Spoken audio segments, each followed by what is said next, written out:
budaya lokal dan yang selanjutnya dipengaruhi oleh budaya atau agama Hindu-Buddha. Kenapa kok tiga hal ini yang paling kuat mempengaruhi keberadaan Pancasila? Kita harus ingat Pancasila ini kan adalah sesuatu hal yang diambil, dikristalisasi oleh pendiri bangsa kita dari apa yang sudah ada di dalam masyarakat kita. Jadi apa yang hidup di dalam masyarakat itu yang diambil menjadi sebuah kumpulan nilai yang dinamakan Pancasila. Jadi kita harus pahami itu dulu. Artinya Pancasila ini adalah apa yang ada di dalam masyarakat kita. Kembali ke pertanyaan yang tadi, kenapa kok Pancasila itu sangat dipengaruhi oleh ketiga hal ini?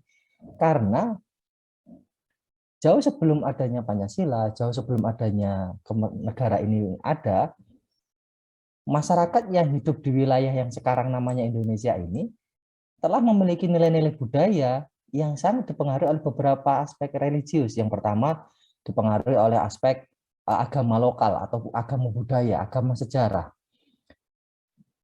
Hal ini maksudnya adalah ketika saat itu, jauh sebelum ada kerajaan-kerajaan, jauh sebelum ada Hindu-Buddha masuk yang paling awal, masyarakat yang hidup di wilayah yang sekarang namanya Indonesia ini sebenarnya sudahlah orang-orang atau masyarakat yang religius. Mereka sudah percaya terhadap adanya suatu kekuatan, suatu zat yang itu mempengaruhi kehidupan mereka. Mereka sudah percaya itu, tapi memang belum tahu namanya, belum tahu caranya. Mereka hanya tahunya, oh ada sesuatu yang mempengaruhi kehidupan mereka. Ada kekuatan lain di luar dirinya yang itu mengatur kehidupan mereka. Itu agama lokal atau agama sejarah pada saat itu. Ditambah setelah itu ada masuk agama Hindu-Buddha. Bertambah lagi budaya atau nilai-nilai yang hidup di masyarakat kita. Tidak hanya sekedar percaya terhadap Tuhan saja, terhadap sesuatu kekuatan saja, tapi sudah benar-benar real ada ajaran Hindu-Buddha. Dewanya apa, Tuhannya yang bagaimana, itu sudah ada ajarannya. Ditambah lagi setelah itu masuk Islam dan terakhir masuk Kristen. Tapi memang kalau Kristen ini kan masuknya ketika penjajah itu sudah masuk. Jadi pengaruhnya terlalu ketara karena memang sebelum itu sudah ada Hindu Buddha ditambah dengan Islam yang sangat-sangat kental, sangat-sangat kuat pengaruhnya di dalam masyarakat Indonesia pada saat itu. Jadi nilai Pancasila dianggap telah ada dalam pikiran dan tindakan bangsa Indonesia sejak dahulu sehingga dikatakan sebagai kristalisasi. Jadi nilai Pancasila itu sudah ada sejak dahulu dipengaruhi dengan agama lokal, Hindu, Buddha, Islam, bahkan Kristen. Jadi apa yang ada di dalam masyarakat inilah yang dikristalisasi, diambil oleh para pendiri bangsa kita sebagai pandangan hidup, sebagai pedoman hidup, sebagai dasar hidup. Pancasila sebelum kemerdekaan bisa kita bagi menjadi dua masa, yaitu pada masa kerajaan dan masa pergerakan nasional, di mana perjuangan kemerdekaan menjadi lebih menasional. Di pertemuan kali ini kita selesaikan dulu pembahasan masalah munculnya nilai-nilai Pancasila di zaman kerajaan.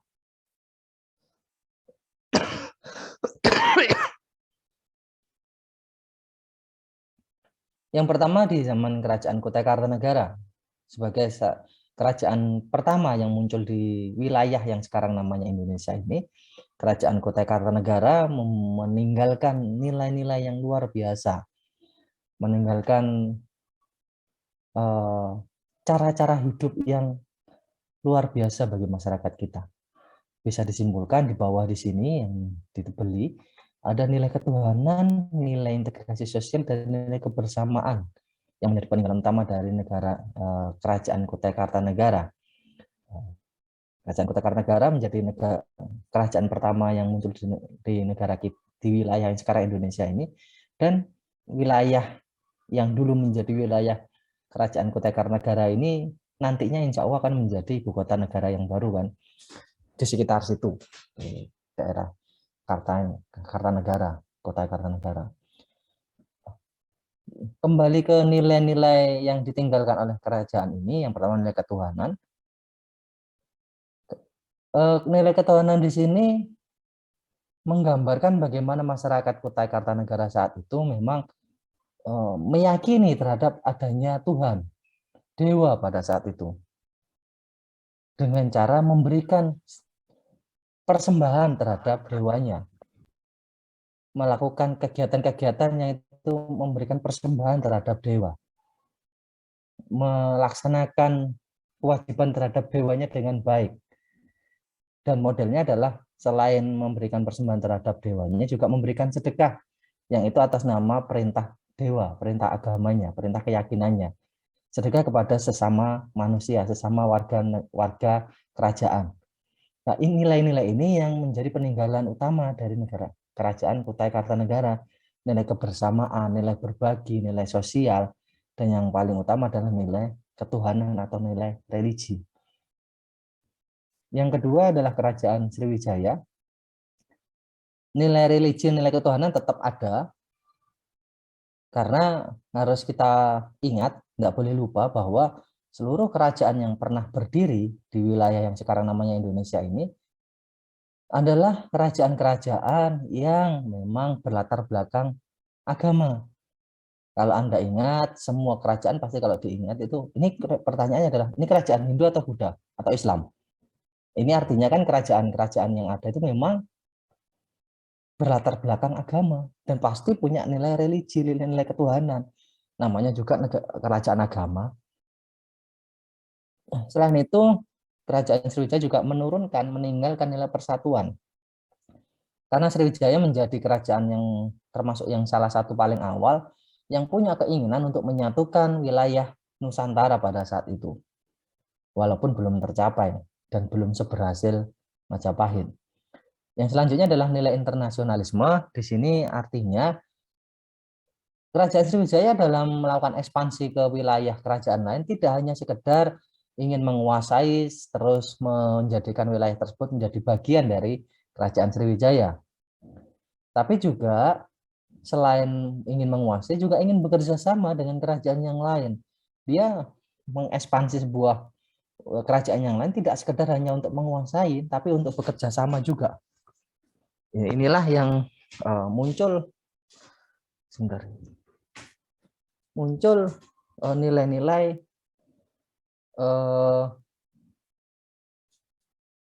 internasionalisasi atau kerjasama dengan wilayah kerajaan yang lain. Yang selanjutnya adalah negara atau kerajaan Majapahit. Ini memang kerajaan yang luar biasa pada zamannya, yang memberikan banyak sekali peninggalan bagi keberlangsungan bangsa Indonesia pada saat ini. Ada Bhinneka Tunggal Ika atau istilah Bhinneka Tunggal Ika, ada ajaran Pancasila sendiri, atau ajaran susila atau perbuatan yang 5 perbuatan yang baik, dan nilai persatuan. Kalau peninggalan Bhinneka Tunggal Ika kita sangat tahu lah, Bhinneka Tunggal Ika itu menjadi semboyan bagi negara kita. Juga ajaran Pancasila bahkan menjadi nama dari dasar negara kita. Ada juga nilai-nilai persatuan yang ditinggalkan oleh kerajaan ini. Kita tahu bahwa keinginan Majapahit untuk mempersatukan Nusantara itu luar biasa, sampai muncul peristiwa Sumpah Palapa oleh Patih Gajah Mada, yang beliau berujar untuk tidak akan pernah makan buah palapa sebelum Nusantara ini bersatu. Ini tekadnya sudah luar biasa dan hampir berhasil pada saat itu. Walaupun masih ada beberapa wilayah yang memang belum berhasil dijadikan satu oleh kerajaan Majapahit, oleh Patih Gajah Mada. Yang selanjutnya ada kerajaan Islam. Banyak sekali kerajaan Islam, yang paling terkenal adalah Samudra Pasai, terus ada Demak di Jawa. Kerajaan-kerajaan Islam ini selain nilai religius pasti sama dengan kerajaan yang lain, juga ada nilai persatuan, dan yang paling penting dan yang tidak ditemukan di kerajaan yang lain adalah nilai permusyawaratan. Nilai bermusyawarah dalam mencapai mufakat.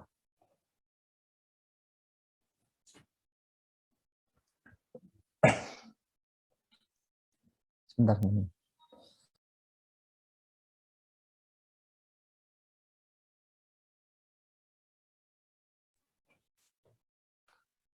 Jadi perintah untuk bermusyawarah dalam mengambil setiap keputusan itu memang di dalam Islam ada. Yaitu yang dipraktekkan oleh kerajaan-kerajaan Islam pada saat itu. Dan itu menjadi peninggalan yang luar biasa untuk negara kita. Nilai untuk bermusyawarah. Memang di semua kerajaan, apapun latar belakangnya, raja mempunyai kekuasaan mutlak dalam mengambil sebuah keputusan. Tapi khusus di negeri kerajaan Islam, selain memang raja tetap memiliki kekuasaan untuk mengambil keputusan, tapi raja-raja di kerajaan Islam itu sebelum memutuskan sesuatu, pasti akan bermusyawarah dulu dengan pejabat negaranya, pejabat kerajaannya. Itulah yang menjadi peninggalan yang saya rasa menjadi peninggalan yang paling terasa dari kerajaan-kerajaan Islam. Oke teman-teman, saya ingin mengajak teman-teman untuk mengingat kembali. Masih ingatkah dengan lambang Pancasila? Sila pertama lambangnya apa? Bintang. Sila kedua? Rantai baja. Lantai. Sila ketiga? Pohon beringin. Sila keempat? Kepala banteng. Kepala banteng. Sila kelima? Padi dan kapas. Tidak ada yang kebalik ya. Saya hanya mengingat kembali saja teman-teman.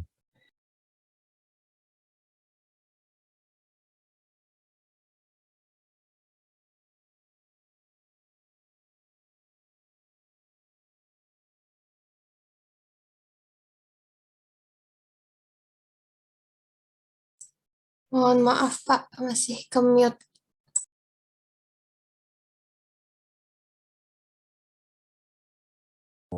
Ya. Insya Allah teman-teman di kelas ini tidak lupa lah ya.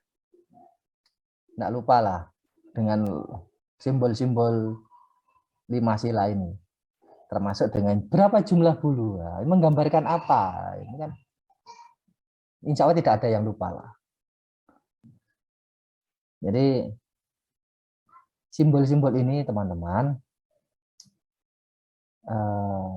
ini apa ya, pengalaman di anak saya sendiri sebenarnya. Masih SD kan belajarnya ini ya, simbol Pancasila begitu. Ternyata memang tidak banyak anak-anak penerus bangsa ini yang benar-benar tidak lupa dengan simbol-simbol ini.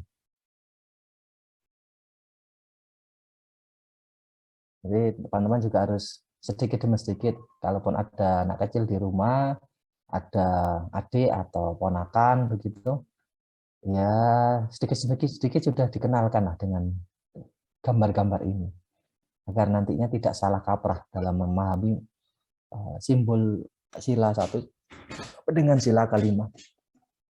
Oke, kita lanjutkan. Kata Pancasila berasal dari bahasa India Sanskerta yang artinya adalah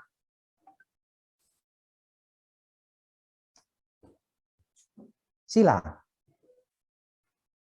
Punya 2 makna, yaitu sila dengan i pendek, artinya batu sendi atau alas atau dasar. Sila dengan i panjang artinya peraturan tingkah laku yang baik.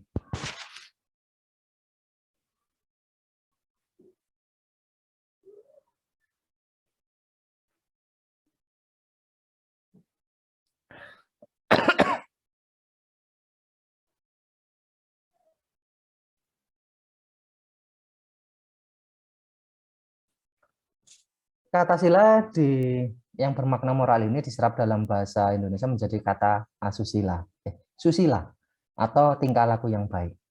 Ketika ditambahkan huruf A yang artinya adalah tidak, menjadi kata asusila. Teman-teman, asusila itu di negara kita, di masyarakat kita itu artinya apa? Tanpa melihat arti yang ada di slide loh ya. Asusila itu apa? Izin menjawab Pak. Monggo, silakan. Saya Nindya Fadila, NRP 533-211-057. Asusila itu yang setahu saya Pak, perbuatan yang tidak baik seperti Misalnya kalau di berita kayak ada remaja melakukan perbuatan asusila, itu pasti yang nggak baik gitu Pak, kalau saya nonton di berita seperti itu. Ya, tidak salah. Memang perbuatan yang tidak baik. Apakah semua perbuatan tidak baik itu disebut asusila di masyarakat kita? Pertanyaannya itu. Apakah semua perbuatan yang tidak baik itu diistilahkan asusila? Apa begitu? Ini tanpa melihat slide ini loh ya, tapi apa yang ada di dalam masyarakat kita. Kira-kira bagaimana?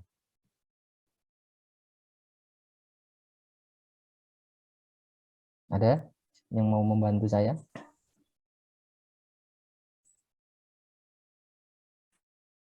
Saya kurang tahu kalau yang perbuatan semua tidak baik itu dikatakan asusila, tapi sepengetahuan saya kalau di berita itu kalau ada asusila itu berarti yang dilakukan itu tidak baik, tapi saya kurang tahu jika semua perbuatan tidak baik itu dikatakan asusila, seperti itu Pak. Oke, terima kasih Mbak Nindya. Oke teman-teman, memang secara kata asusila itu sebenarnya menjadi tingkah laku yang tidak baik. Jadi semua perbuatan yang tidak baik itu bisa disebut asusila karena kita melihat ini pengertian susila. Tapi kenyataannya di dalam masyarakat kita, kata asusila itu diidentikan dengan, mohon maaf, perbuatan-perbuatan yang mengarah ke seksual. Entah itu kekerasan seksual, pelecehan seksual, pemaksaan seksual, dan yang lain. Dan pasti ada hubungannya dengan seksual. Itu yang diartikan kalau, wah kamu berbuat asusila, itu sudah pikirannya, oh berarti siapa yang dilecehkan. Pasti begitu pikirannya. Itu yang terjadi di dalam masyarakat kita. Pemahaman terhadap kata asusila yang menyempit menurut saya. Padahal kalau kita ngomong secara kata, namanya asusila, kalau dihubungkan dengan susila yang artinya tingkah laku yang baik, berarti asusila adalah seluruh perbuatan yang tidak baik. Tidak hanya sekedar perbuatan yang mengarah ke seksual, entah itu pelecehan seksual, kekerasan seksual, atau yang lain. Seharusnya seperti itu. Jadi Pancasila kalau I-nya pendek itu berarti batu sendi yang 5 atau dasar yang 5. Kalau Pancasila dengan I panjang artinya adalah 5 aturan tingkah laku yang penting. Sebentar ya, saya tinggal sebentar, saya tak batuknya nahan batuk Mas sebentar.